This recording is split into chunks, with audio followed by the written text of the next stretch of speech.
Hi people, welcome to my page. So kaning uban ba di ko kasabot, di ko kagets ngano nga kanang kabantay ko ba kanay bitaw kanang mag-post tag video. Bisa lili to makig count me in sa ila, count me in nila hang kuan, count me in nilang i-comment. Maski nga to ang video party og kanang kaunta, count me in. Count me in, sige lag count me in, count me in. So bawal ba dyan na siya no kanang ang usa ka tawo nga nagsige og comment og count me in.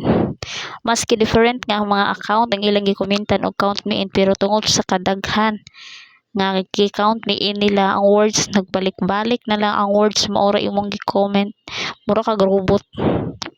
So bawal dyan na siya, ma-report yun na siya as spam. Naka-try na ko ana before sa una nga ni-entrap ako og mga engagement ngayon ana.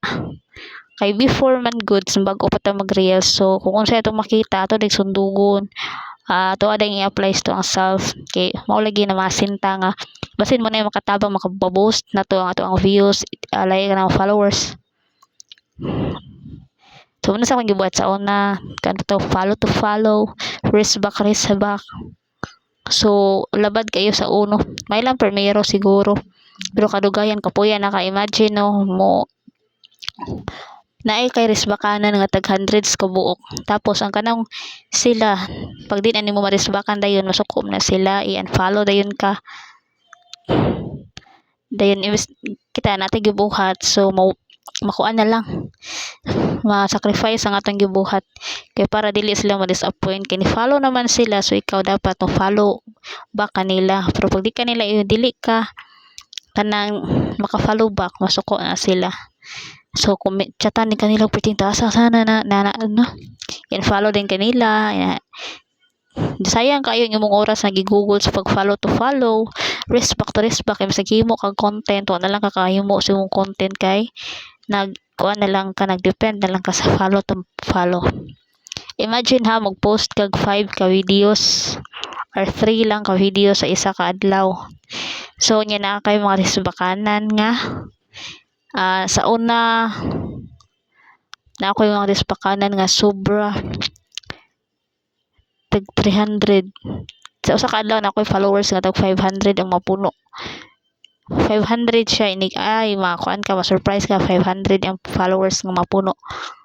Pero inig ka pila ka oras nang makalabay kay dili biya ka maka-respect dayon. So wala nahanaw ra pod, may lag nalay 250 nga nana. Pero kapay kayo maghimo pa ka content, mag-respect pa ka, mag-comment pa ka, dapat iba i-share for nimo sa imong timeline. So kuan kaayo hasil na kay sanan sa may pamaghimo na lang ka content no, balag pulan sa imong naw maghimar ka content ra man gyud importante gud. Content ra ang makapataas sa tuong views, content ra ang makapataas tong engagement kay kung ganahan sila sa tuang content, automatic na sila nga mag-comment nato, i-follow ta nila kay ganahan sila mulantaw sa tuang mga content. So para nako kay naka-experience mo ko anang ingon ana, count me in, hago-hago lang gina siya guys, kapoy match.